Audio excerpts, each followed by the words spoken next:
Something has been dismantling you. Not all at once, not in some dramatic explosion, but piece by piece over months, maybe years. Relationships dissolved, certainties crumbled. The version of yourself that used to function in the world stopped functioning. And now you're standing in what feels like wreckage, looking around at a life that barely resembles the one you were living not that long ago, wondering if you'll ever feel solid ground again.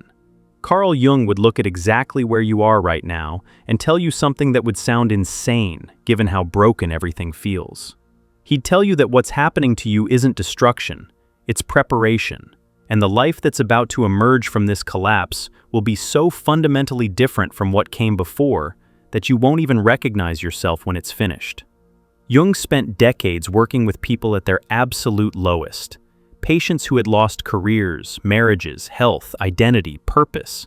People who came to him convinced their lives were over. And he noticed a pattern so consistent that he began to consider it one of the most important psychological phenomena he'd ever encountered. The people who experienced the most devastating collapses were almost always on the verge of the most extraordinary transformations. Not despite the collapse, because of it. The destruction wasn't separate from the rebuilding. The destruction was the first phase of the rebuilding. Today, I'm going to show you what Jung discovered about the psychology of the comeback, why the phase you're in right now is the most critical and misunderstood stage of personal transformation, what's actually happening beneath the surface of what feels like ruin, and why what's coming for you will dwarf anything you've experienced before. Not because I'm selling you hope, because Jung documented exactly how this process works. And if you're in the collapse right now, you deserve to understand what it means. Jung would have called this the dissolution phase of individuation, the period where the psyche systematically dismantles everything that was built on a false foundation. And the reason it feels so devastating is because most of what you built your life on was false. Not intentionally, not because you're a fraud, but because you constructed your identity, your relationships, your career, your entire way of being in the world based on what other people needed you to be, rather than who you actually are. Think about how your life took shape. You learned early what earned approval, what kept you safe, what made people stay, and you built accordingly. You became the responsible one, the accommodating one, the strong one, the funny one, the caretaker, the achiever, whatever role the system required. And you built a life that fit that role. Chose partners who needed that version of you, pursued careers that rewarded that performance, maintained friendships that depended on you staying exactly who you'd always been. The problem is that none of it was built on who you actually are. It was built on who you learned to be, and there's a vast difference between those two things. Jung observed that people can sustain this performance for years, sometimes decades. The false structure holds because the ego is remarkably good at maintaining what it's built. But eventually, the self, the deeper center of the psyche that Jung distinguished from the ego, begins to revolt. It starts sending signals that something is fundamentally wrong. Depression that doesn't respond to circumstantial improvement. Anxiety that intensifies despite external stability. A growing sense that your life, despite looking fine from the outside, feels hollow from the inside. Most people try to fix this feeling by adjusting the existing structure.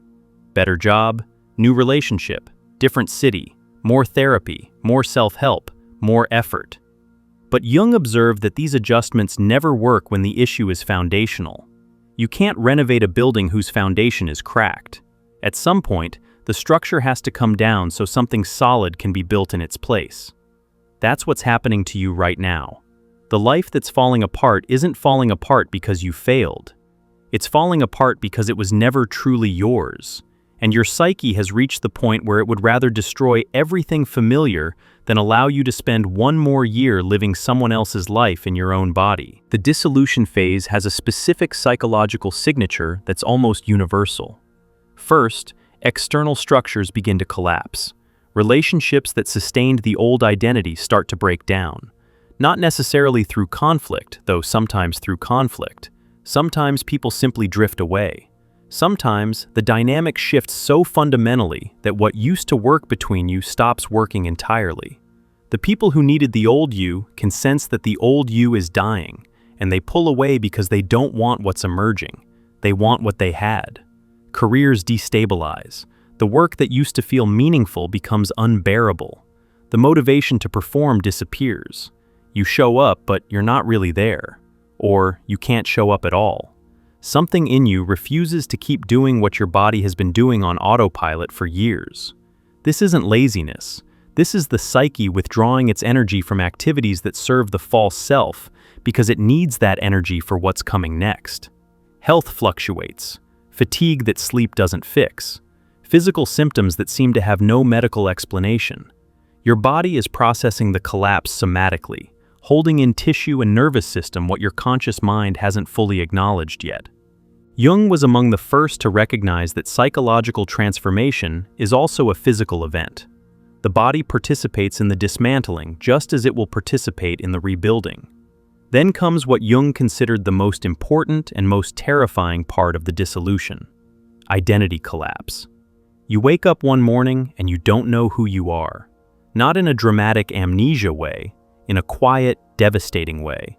The roles that defined you no longer fit. The personality you performed no longer convinces even you. The values you organized your life around reveal themselves as inherited rather than chosen. You look in the mirror and you can't find yourself in your own face. This is where most people panic. This is where they try to reassemble the old identity as fast as possible because the emptiness is unbearable. They call the X. They throw themselves back into work. They adopt a new identity, sometimes a spiritual one, anything to fill the void left by the collapsed self. Jung warned that this panic response, while completely understandable, is the single greatest threat to the comeback. Because the emptiness isn't the problem.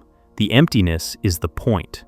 Jung observed that the void between the old self and the new self is where the actual transformation happens. It's the psychological equivalent of the space between exhale and inhale, between death and rebirth, between the seed dissolving underground and the shoot breaking through soil. This liminal space, this in-between, is where the psyche does its deepest reorganization, and it requires emptiness to do it. It requires the absence of the old identity so that something authentic can emerge in its place. But here's why this phase is so brutal. While you're in the void, you have no evidence that anything good is coming. You can't see the new life because it doesn't exist yet. You can't feel the new self because it hasn't fully formed. All you can feel is the absence of everything familiar, the absence of certainty, direction, identity, belonging. You're standing in pure potential, but potential feels exactly like emptiness when you're inside it. Jung watched patients sit in this void for months, sometimes longer, and he noticed that the ones who allowed the emptiness, who didn't rush to fill it, who sat with the discomfort of not knowing who they were or where they were going, these were the ones who emerged transformed in ways that astonished even him. Their comebacks weren't just recoveries. They weren't returning to baseline. They were becoming people they'd never been before. Stronger, clearer, more authentic, more alive than they'd been at any point in their previous lives.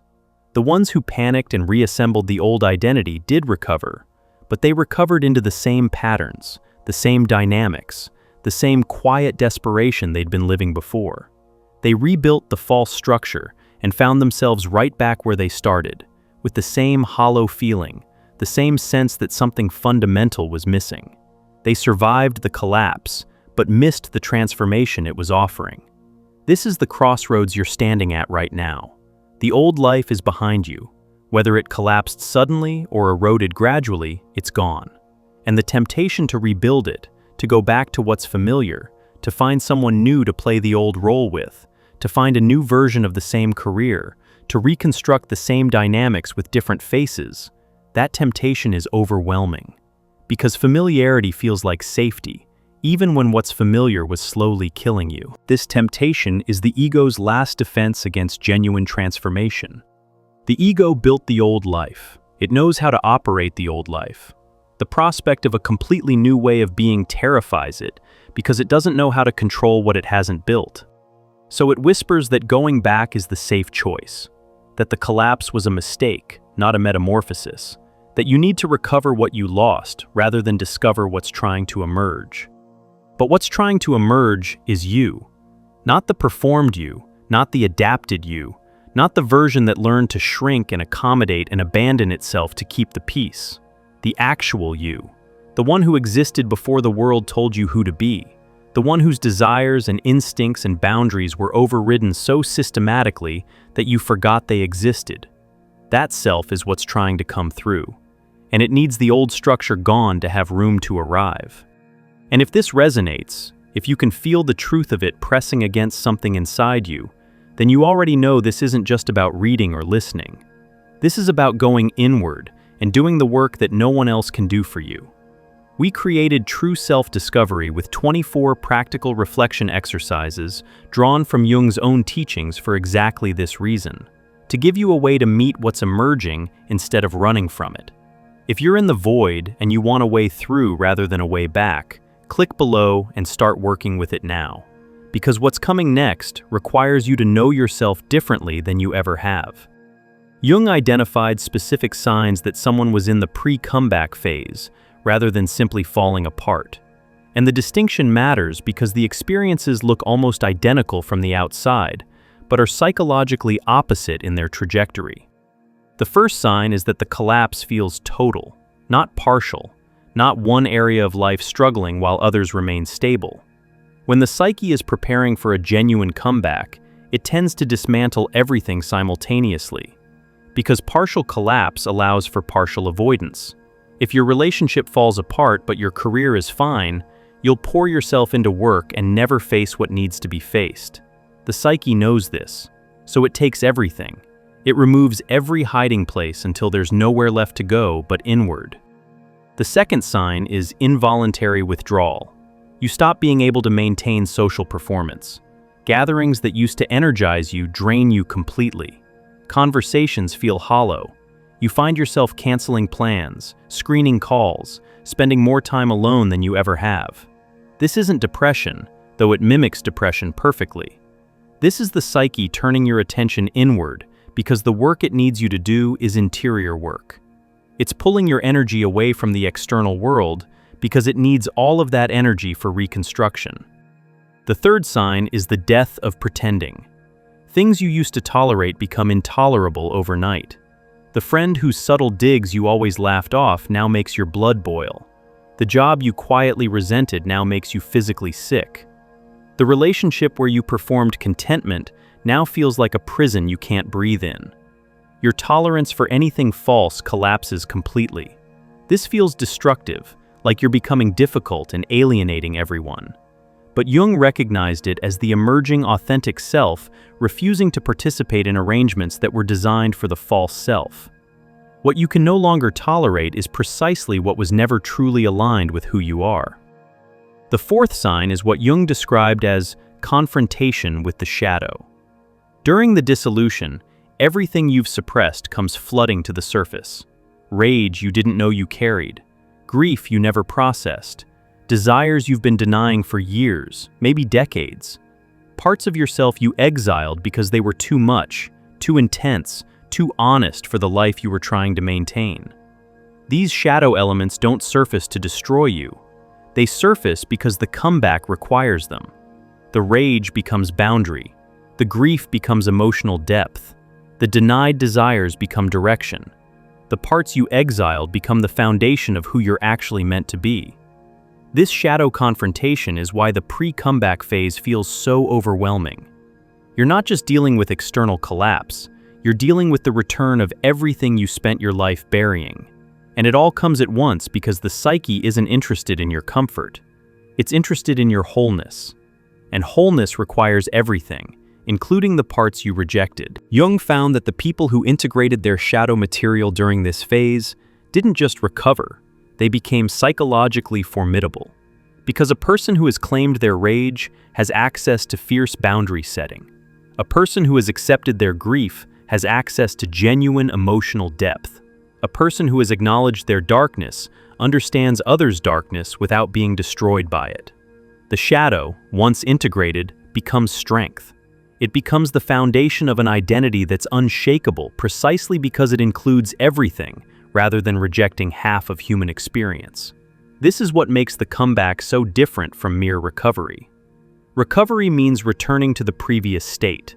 The comeback Jung documented was emergence into a state that never existed before, a state where you're operating from authenticity rather than performance, where your choices come from genuine desire rather than fear of abandonment, where your relationships are based on real connection rather than mutual need for each other's performances, where your work reflects who you actually are rather than who you learn to be. But Jung was honest about the cost. The comeback alienates people, not because you become cruel or superior, but because the people in your life were in relationship with the old you, the performed you, the accommodating you. When the real you emerges, many of those people won't recognize it, or they'll recognize it and resent it because the real you doesn't serve them the way the performed you did. The partner who loved your endless accommodation won't love your boundaries. The friend who depended on your availability won't appreciate your selectiveness. The family that required your compliance will be threatened by your autonomy. And losing these people will feel like additional collapse on top of everything else that's already fallen apart. The relationships that survive the comeback are the only ones that were ever real. The ones that fall away were built on the false self. And no matter how much their loss hurts, you cannot build an authentic life on inauthentic connections. There's another dimension to the comeback that Jung emphasized, and that most people don't expect. The period right before the emergence, the very last stretch of the dissolution, is often the darkest. Not because things are getting worse, but because you're so close to the new life that the contrast between where you are and where you're going becomes almost unbearable. You can sense something massive shifting, but you can't see it yet. You feel the energy gathering, but you don't know what form it will take. You're like a woman in the final hours before birth, the contractions at their most intense, precisely because the arrival is imminent. Jung called this the darkest hour phenomenon and observed it across hundreds of cases. Patients who were about to make their most significant breakthroughs often experienced their worst period of distress in the days and weeks immediately before. The ego, sensing that its old structure is about to be permanently replaced, makes its final, desperate attempt to reassert control. Every doubt intensifies. Every fear amplifies. Every voice that says, "This was all a mistake, and you should go back to who you were," gets louder than it's ever been. If you're in this phase right now, if the darkness has somehow gotten darker even though you thought you'd already hit bottom, Jung would tell you that this is the most important moment to hold steady. Not because suffering is noble, because you are literally on the threshold. The intensity you're feeling isn't evidence that you're failing. It's evidence that something in you is about to fundamentally change. The old self is fighting for its survival because it knows it's being replaced. And what replaces it is something Jung described with a kind of reverence that was unusual for him. He called it the individuated self. The person who has stopped trying to be what others need and has become what they actually are. Not perfect, not enlightened, not above human struggle, but real. Genuine in a way that most people never achieve, because most people never endure the collapse that makes genuineness possible. The individuated self doesn't perform confidence. It possesses quiet certainty because it's been tested by fire and knows what it's made of. It doesn't seek approval because it has sourced its own validation from surviving what should have broken it.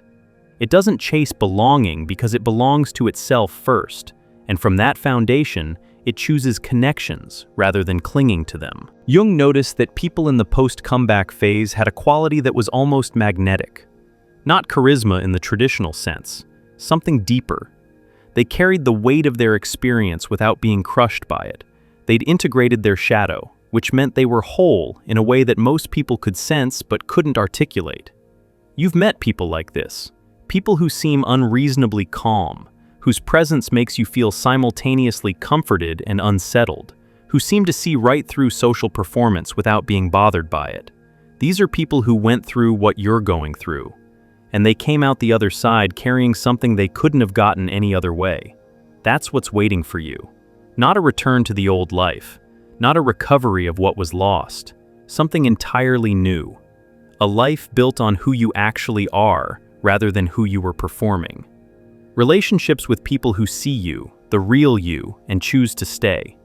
Work that reflects your authentic values rather than your adapted ones.